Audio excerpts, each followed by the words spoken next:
Good morning and welcome back. It is Uncle Phil with the Frixer.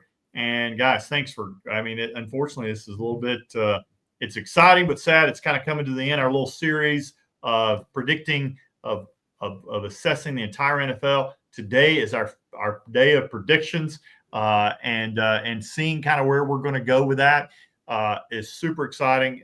Look, I'm excited to come to the end, but here we go. We're going to do our college football, which 5 or 6 teams that we like that have a legitimate shot after we've watched week 1, which teams have a legitimate shot of winning it all, and then which one do we think is going to, or which teams do we think are going to be in the college football championship, and then who's going to win it all. And we're going to do that quickly, and then we're going to get to the NFL. We've already picked our division winners, but we haven't picked our wild card teams that we think we're going to get there as well. Then we're going to pick our AFC, NFC championship game of like who's going to get there, who's going to win that, and who's going to face each other in the Super Bowl. And then out of the Super Bowl, who's going to win the Super Bowl. So look, super excited, but we just had a blast. It's been such a good time. Frixer, hope you've had a good time doing this too. The audience has certainly enjoyed you. Yeah, it's been a great time. Yep, absolutely. I probably insulted your audience at some point along the way, so I apologize. You're an equal opportunity insulter, so it's all good. Everybody kind of understands this point, so it's kind of part of the job, but it's kind of funny. People have enjoyed that, or the fan bases that have yet to be picked on have enjoyed that, I would say. All right, so let's go to let's start with college. Look, week 1 is under your belt, or is under the belt of college. So now that you've seen that, what do you think? What are your top teams you think actually have a chance to win it all? And look, you gotta, well, but I'll just leave it at that.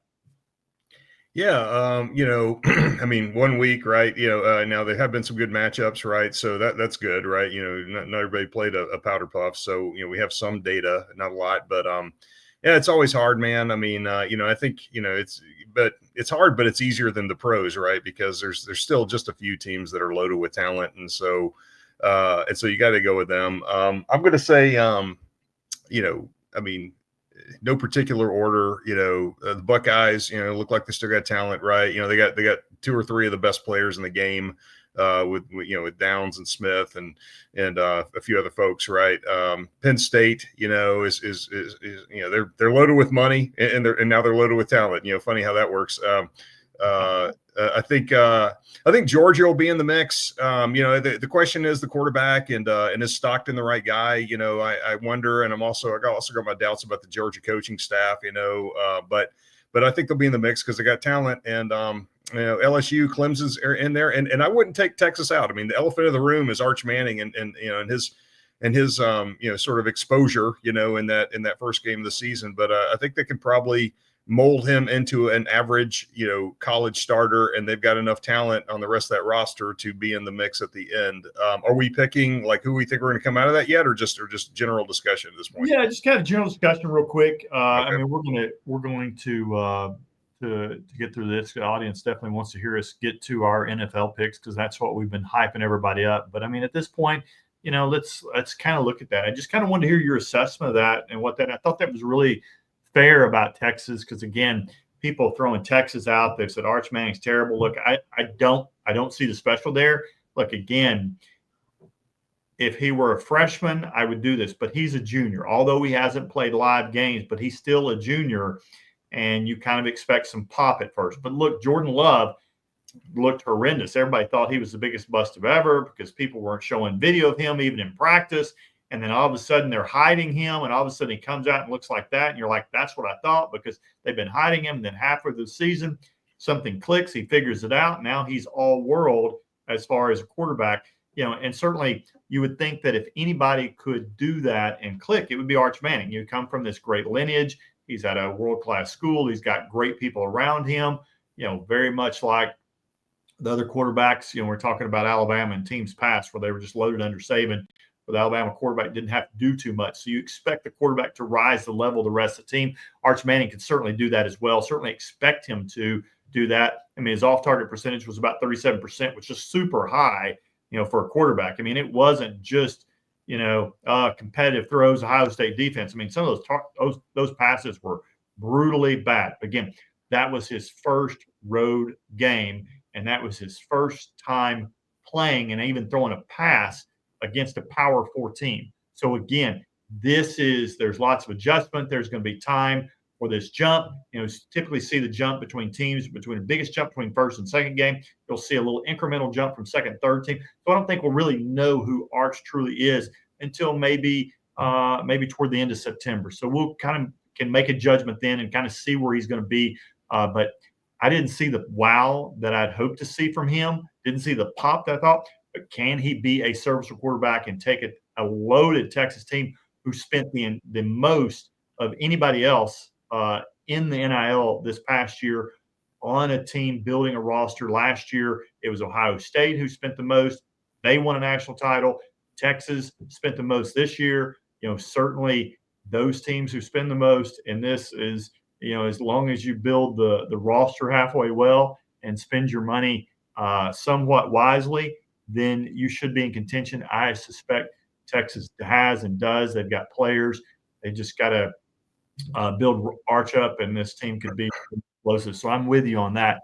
So from that, what are your – well, let's see. I'll do this. I'll give my 5 or 6 teams that I think are good as well, and then we'll kind of come back and say who we'd like in the championship game and then who should win it all. We'll do that. All right, so for me, again, I'm with you. No surprise there. I've been kind of lockstep with you through NFL, kind of the same way in NCAA. Penn State, Ohio State, I think are just, again, teams that spend the most, have the most roster. I mean, they're clearing away, seem to be the class of the Big Ten. So I do that. The ACC, Clemson again can come back and win. Klubnik didn't look as good to me as I thought he would. I thought he would be more impressive, but comparing him to Nussmeier clearly outplayed him in that game, and Nussmeier even looked like had some Joe Burrow-esque type qualities, which to me that's extremely positive. I'm a big Burrow fan, as you know. So I saw that. Look, is Miami that people? I felt like that. Even though they won last night against Notre Dame, I felt like that Carson Beck threw off his back foot a lot. Felt like he threw. There were some passes that were kind of Hail Marys that kind of worked out for them, and they did that. So we'll see who those teams are, Notre Dame, Miami, who those teams will develop and be there then. I certainly trust Marcus Freeman to build Notre Dame more than I do Cristobal to build Miami. I'm not sure about some of the things that he does. We will see about that. So that's kind of a mix for me. The team that I came really most impressed about out of the ACC is that I came in really impressed with Florida State. I really like them. I really like Thomas Castellanos. I think he's an impressive quarterback. I really liked him at BC. I thought he would do well. I'm so disappointed that they were not in my picks this past weekend for that. Florida State just getting 14 points at home to Alabama was just way too many points to begin with. The Caleb DeBoer era is not starting off too well at Alabama. I just don't see that. They didn't look like an Alabama team at all. I mean, they were kind of bragging that, they'd lost the least amount of teams of any team in the portal this year. They kept that. Looks like they maybe should have lost some players because they didn't look back. Their safeties were continuously getting beat deep in situations that I thought they just didn't look like they were well coached. I know they've got athletes because it's Alabama, but didn't look that. I'm going to take them out of contention because I just do not see Alabama being that team. We'll see how that plays out. But my teams from the SEC is I love LSU. I really do. I thought LSU was cream of the crop. Georgia, I think, could be there as well. Georgia looked big and Georgia looked fast. I know it was Marshall, but I was very impressed with how Georgia looked, and I was even impressed with how Stockton looked. I thought he looked good, and I thought he stepped up. I thought he took a leap from last year, and excited to see him against real competition. Feels like Georgia and LSU will probably be SEC championship type game. It feels like that to me. If I had a dark horse, I have two dark horses in the SEC that could step up.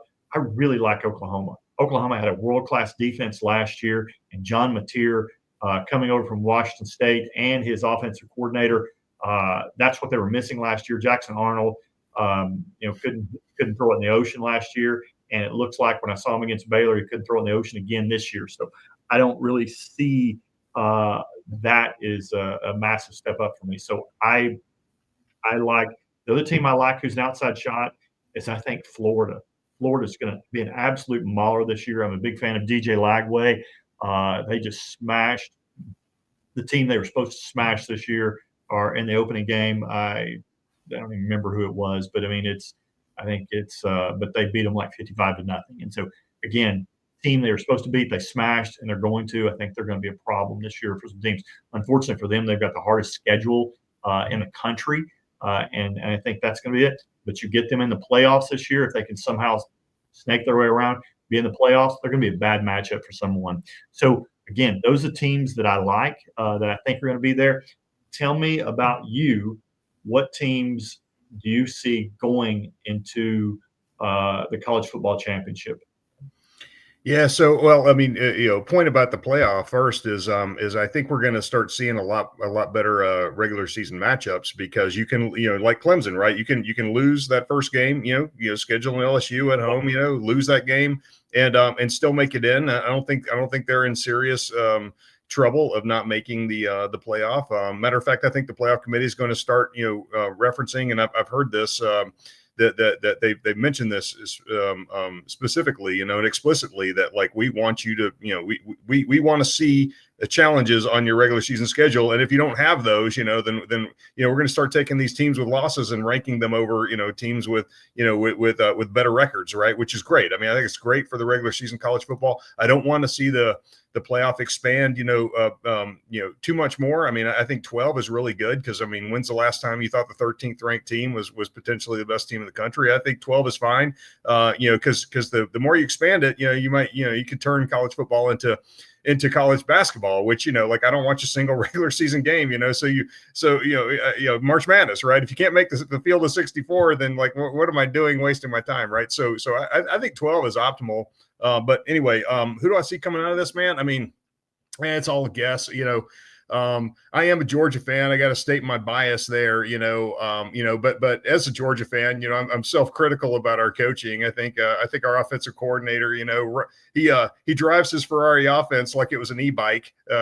So I'm a little concerned about that. I'm concerned about Stockton. I expected Stockton to be fine, and he is fine. But there's word, on the street that Puglisi is amazing, behind him, and yet Puglisi's not getting the start. And so I wonder about the judgment of the Georgia coaches. I mean, people like to think Kirby Smart is a great coach. I mean, I like to say Kirby Smart is kind of dumb. I mean, in my opinion, I think he's a great recruiter, but I don't see any greatness in his X's and O's and his strategy. He just runs out there with the best players. And I mean, it's kind of like not hard to win when you got the best players. But so I mean, coming out of it, and the old point about Arch Manning is, I mean, I think he can be average, right? Like, I don't even see good. I see average, but the Texas, the Texas roster is probably good enough to keep them in contention. And I think, everybody's going to treat that like a bust. Well, you're only going to treat it like a bust because, he's in like 5 commercials out there. They need to scrap those commercials, man. And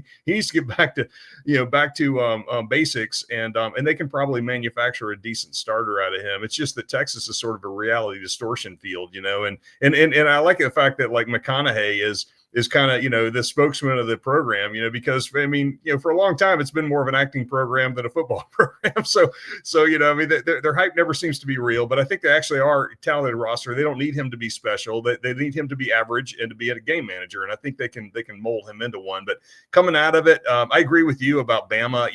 Bama didn't look good at all. I don't know how much to elevate, Florida State, if Bama is bad. So, so it's kind of hard. I like your take that, Florida State may actually be good. It may be a combination of both, but I'm not ready to put Florida State up there. I think Bama could be, like not good. I think DeBoer is probably on the hot seat.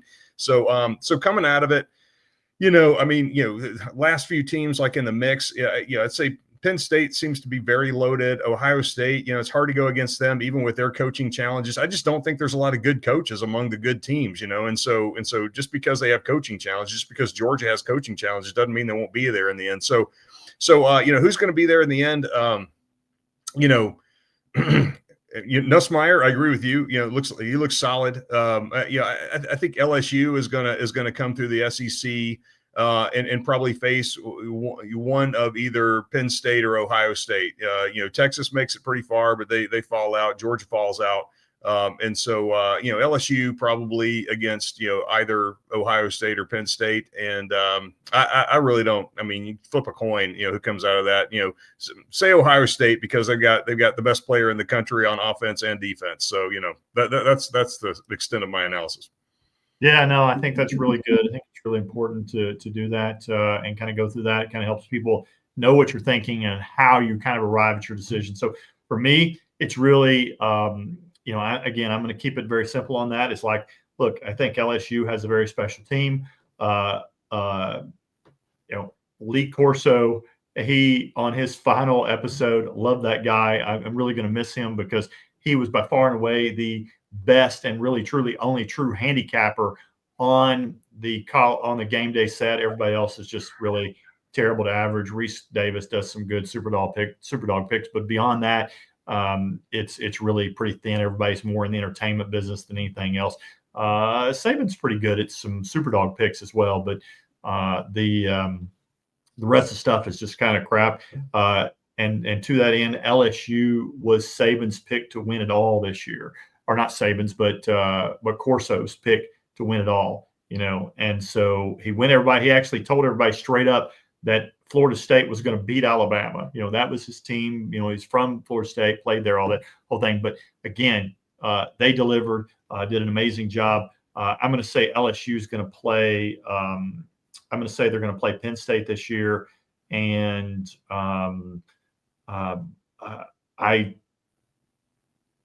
I really do want to pick James Franklin or pick Penn State, but it's because James Franklin just doesn't seem to be able to get this done in the bigger games.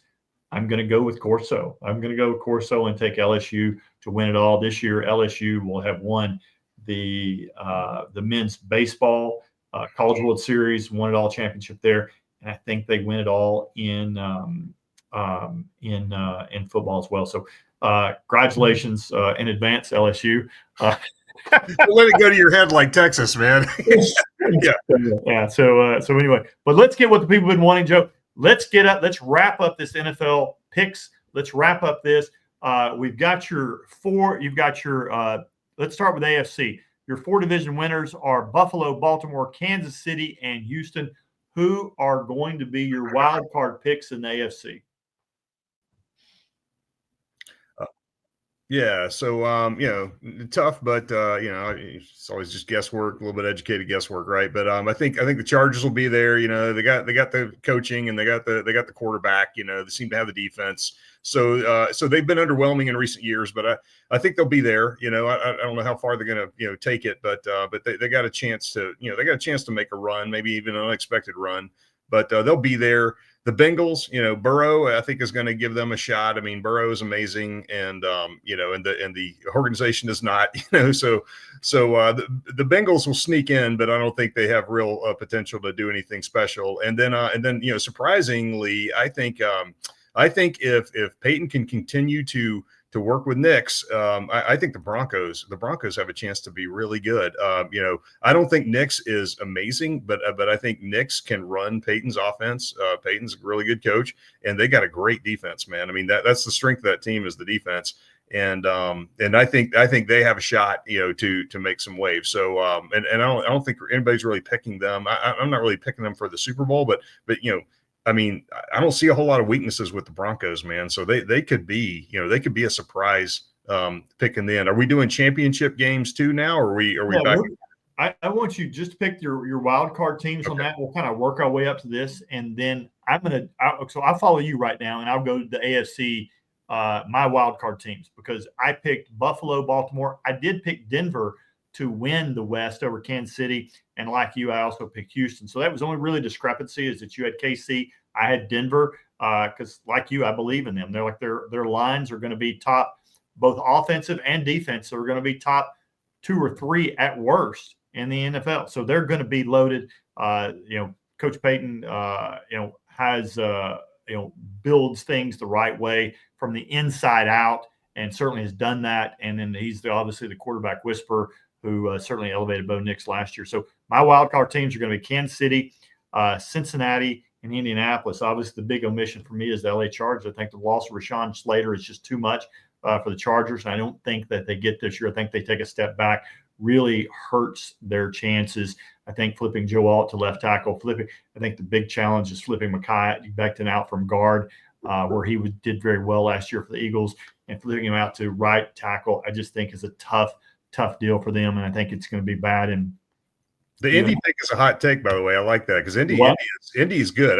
Indy's a hot take there because I think Indy is secretly good. Yeah, and all they needed is Daniel Jones to be like to not suck, and they got a shot. Yeah. I think that they could be good. And I think that their division being so soft gives them an opportunity to pick up some wins and again move up in the standings in comparison to other teams that may be in tougher divisions to do that. Really, it came down for me. It came down to the final spots. They get my final spot. It's between New England, it's between Indy, and it was also between Jacksonville for me. I mean, Chargers were not even in the mix. So it was really those 3 teams. I see them like there's part of me that really wants, look, I've got Trevor Lawrence's rookie RPA, and so I've got it. So I've got his card. So I really want him to be good, but it just hasn't materialized. I think this year he's on the hot seat. If he's ever going to be good, it's going to be this year. And I'm really hoping that he takes that leap, and we'll do that. And if they surprise and end up being maybe they're the number 1 team come out of the South, wouldn't be surprised at all. But big believer in Steichen. Cohen is yet an unknown commodity to me. We'll see how that goes and do that. New England, I think, is going to be just a hair short of that, but I think they're just going to fall out of that. I think they're going to be the next team out, but we'll see how it goes. So for me, those are my wild card teams in the AFC. NFC, I've got you with the winning divisions of Philly, Green Bay, Tampa Bay, and Arizona. No, I'm sorry. I think you had Atlanta, didn't you? Did I get that wrong? And the division, no, I had Tampa. I had Tampa winning the South and Arizona. Yeah. Yep. All right, good. So wild card teams for you in the NFC are? Yeah, so I think Detroit's going to figure out how to protect Goff on the interior. I mean, they might struggle early, trying to figure out the mix, but I think they'll figure it out. I think when you got a good culture, good cultures figure things out, and bad cultures just crash and burn. I think Campbell's built a good culture. They're missing the 2 coordinators. I mean, so they could be a little wonky early in the season, but I do see them, getting a wild card spot out of the North. I think Atlanta. Penix. I'm a Penix believer.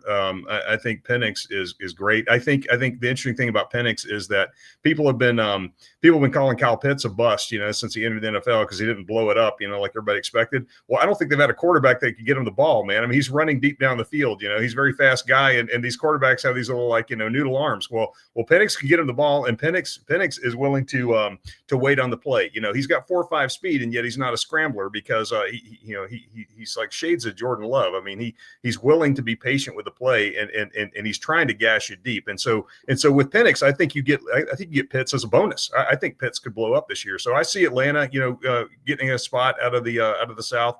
And then it's hard to go against Daniels. I mean, I could see some other teams having just a little bit more fundamentally sound than Washington, but Daniels was so good in his first year, I think he's going to pull Washington through and win that final wild card spot. What do you think? Yeah, no, for me it looks as I've got Washington. I think that they easily win a wild card spot. I think that they're going to be good this year.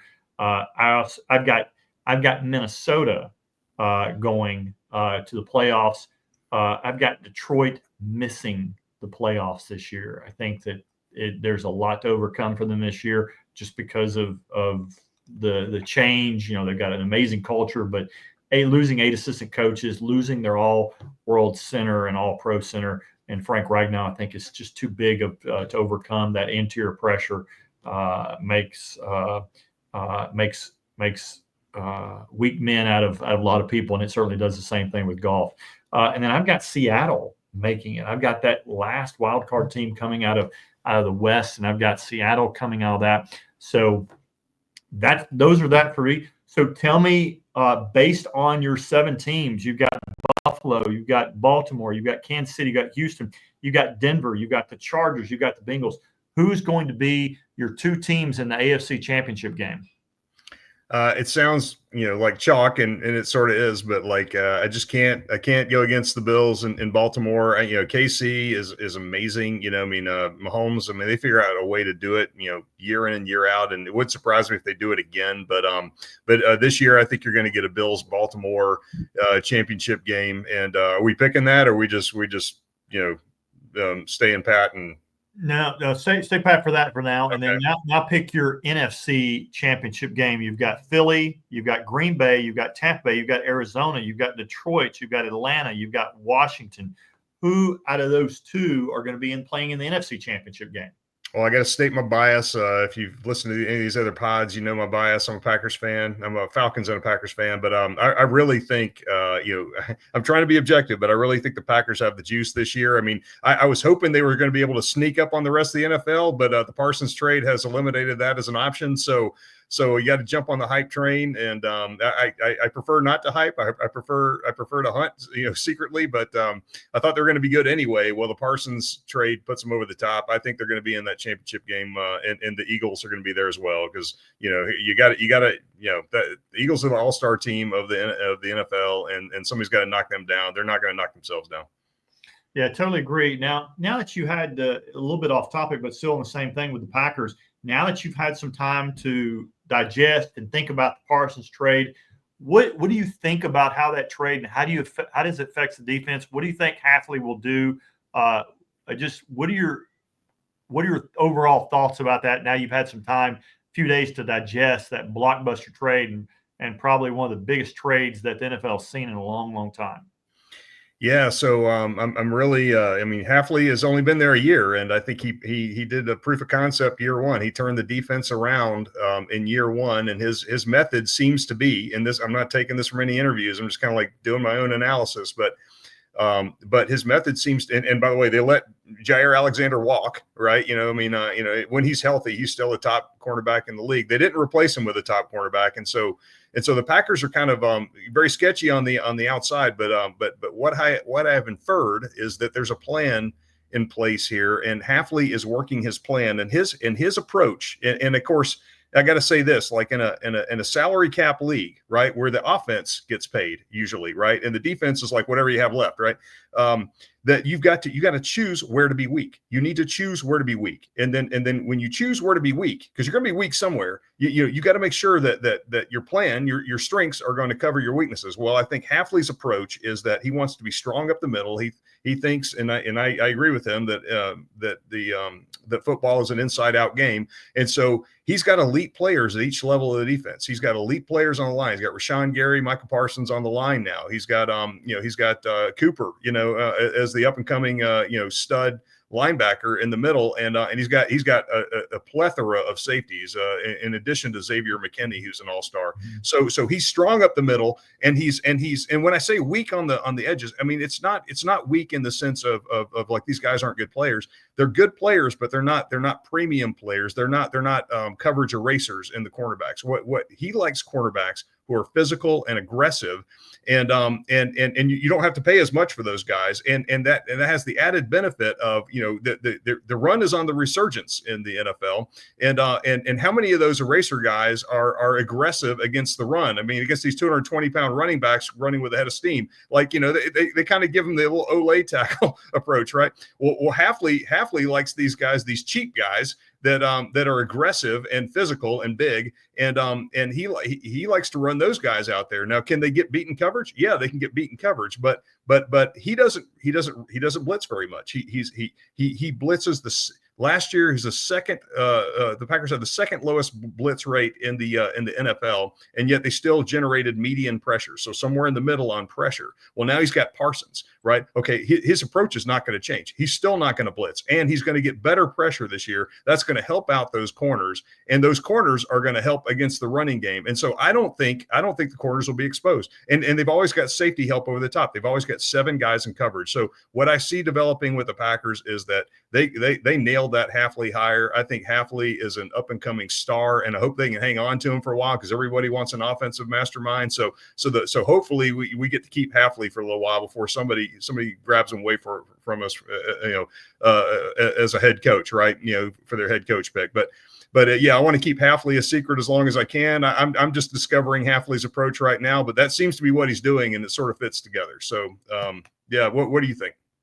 That is the reason why people tune in. They want to hear the Frixer's breakdown. And again, Frixer, that was an amazing breakdown of the Packers and a little discussion of why, even though you are biased, that was an amazing breakdown of why they can potentially be a team that wins it all this year. So, look, I'm certainly with you. Let's go with as far as my AFC, NFC teams. I'm going to go with you. I'm going to replicate that. I think Buffalo, Baltimore, and then NFC. I'm going to do the exact same thing. I really think that that Green Bay and Philly are going to be the teams that actually make it to the NFC and AFC championship. So those are mine. So out of your AFC, NFC championship games, tell me who's going to win that. Who's going to be the teams that face off in this year's coming Super Bowl? Yeah, so I got Bills and Baltimore in that championship game, and I think it's heartbreak again for Josh Allen. I mean, as great as the guy is, Baltimore's got a better roster, man. I mean, Baltimore, roster could stand right up there with the Eagles, So I think Baltimore gets past them. Lamar Jackson is for real. I mean, both those guys are amazing, but this is where the Josh Allen train ends again. And Josh Allen might be one of those all-time great quarterbacks who never wins a Super Bowl. Just because the best teams of the AFC have been so good in recent years. So maybe he gets through it at some point. It could happen this year. I just don't see it happening. I don't see anybody getting by Baltimore. Go ahead and pick the NFC. Yeah. And then on the NFC, I think it's time for the Eagles to go down. I'm gonna ride that hype train all the way to the Super Bowl. I was hoping the Packers could sneak up on some teams, but I think they will be able to generate a lot of pressure, rushing only 4, 7 back in coverage, and a little secret. People are putting Jordan Love in their tier 3, tier 4. Jordan Love finished with the 5th highest QBR last year, secretly. Silently, like nobody's talking about that. That's playing injured most of the season, right? With the receiving core that contributed the highest negative net margin contribution toward wins, right? So I view the 5th best quarterback in the NFL as Jordan Love's floor. Well, Jordan Love's healthy this year, and they've got Matthew Golden. They got a shiny new toy on offense. I think the Packers could blow up on defense and offense, and I think maybe just enough to take down the Eagles. Although it's going to be close. The Eagles are great, but I think the Packers can get by them this year. And who is your Super Bowl winner? Oh man, I hate to do this, but. I'm not going to – this is where the hype train ends for the Packers. The Baltimore is too good, man. I don't see the Packers taking out the Eagles and Baltimore in consecutive games. Baltimore probably takes it down, but I think the Packers got a shot, but I'm going with Lamar Jackson and Baltimore this year. Yeah, no, I think that's a great pick. For me, I'm going to do the same thing you do. I think it's going to be Baltimore and Buffalo that go the AFC Championship game. And I think this year, I think Lamar gets his revenge on Buffalo. They broke his heart last year. I think he breaks their heart this year, and Baltimore gets the Super Bowl. And the NFC, again, I'm going with you. I'm going with Green Bay. I think that Micah Parsons just adds an extra level of dimension. Again, they finished 8th last year in total number of sacks without Micah Parsons. Imagine they're going to be easily top 5 this year with him. And they're going to cover up any weakness they may have in those cornerbacks by doing so. It's going to be, again, Dallas number one in defense and EPA. When Micah Parsons, the past 4 years, when he's on the field, Dallas is 28th when he's off the field. He is going to be bringing that same type of energy, and he's just now getting into his prime. And so getting into his prime, and he's going to be a massive difference for Green Bay. I don't think people realize what a big deal. People are like, Micah Parsons, all that. But contextually, what is he actually going to do? I think you broke it down very well, and I agree with you of how he's going to do it. Brings an extra level dimension. So Philly and Green Bay in the NFC Championship, unlike you, I think that Philadelphia has I think because the NFC East, they're going to have a better record, and they're going to be playing at home, where Green Bay is going to have to battle the NFC North. So I think Philadelphia is going to get that home field advantage. I think that pays off for them this year, and they barely beat in one of the I think the AFC NFC Championship games are going to be just absolutely monster. I'm going to take Philly as a slight win. And best part of the show. Saving the best for last. To get to the Super Bowl, I say Philly and Baltimore, the teams that we should have seen last year play in the Super Bowl, Philly and Baltimore. And I think Baltimore just absolutely hands it to Philly and beats them down. Lamar Jackson wins his Super Bowl that he's been wanting. His last thing gets, you remember seeing Steve Young say when he wins Super Bowl, he's like, figuratively, kind of takes the monkey off his back, kind of literally and figuratively, like, it's off somebody get it off my back, and like, hey, he wins. And, I think that's going to be Lamar this year. I think this is going to be his monkey off the back year. He's going to win Super Bowl. They're going to win it. Baltimore comes back home. John Harbaugh brings back the title back to Baltimore. I think it's going to be you and I both agree on the Super Bowl champion. Should be just one heck of a year. We're excited.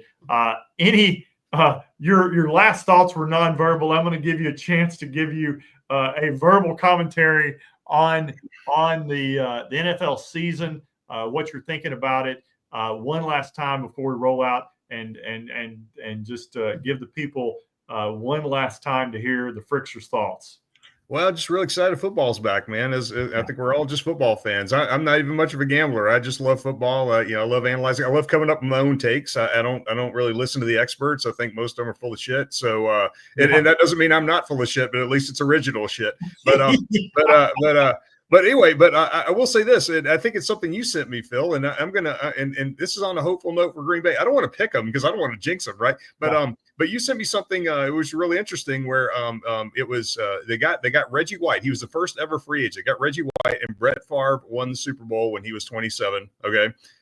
Then they got who was it? It was It was I'm forgetting his name. Our great safety. Anyway, pull it up. Pull it up. There's so many things that I've sent you. It is, Packers got Reggie White and Brett Favre won Super Bowl at age 27. Packers got Charles Woodson. Yeah. It's hard for me to think of him as ever not being a Packer, but I think of him as always having been a Packer, right? So it's like, they picked him up. Well, they picked him up, and Aaron Rodgers won the Super Bowl at 27. Yeah. And then the thing you sent me was when they got Micah Parsons, and guess what? Jordan Love's 27. So maybe that's a fate thing. I'm going to leave it at that and just say I'm not going to pick them, but maybe it's fate that the Packers get through it this year. So. That's right. I think it's a good way to end it, and certainly appreciate that. The people really appreciate and enjoyed you this year, and thank you for doing this with me. It's been a blast. Look, I'm with you. I can't wait for the Super Bowl this year. I'm so glad that football's kicking off tonight. It's going to be fun to watch Philadelphia just destroy Dallas tonight on TV. I think it's going to be so much fun. But again, guys, thanks for tuning in. Thanks for joining us on this preview. There are no more previews now. This is the regular season. It's off, and probably after 1 week, all this that we've said may mean nothing because it's just going to be just chaos, and that's what we love so much about football is that again, the one league and professional league who's got it figured out as far as the salary cap and working it where even teams that are in small markets like Green Bay, have a chance to win the Super Bowl and do win the Super Bowl on a routine basis. So we're excited. Thanks for tuning in. Please like and subscribe. We're going to be lots more content throughout the year. We're going to do a ton on YouTube this year. And again, we appreciate you being there early and often for this. Please like and subscribe.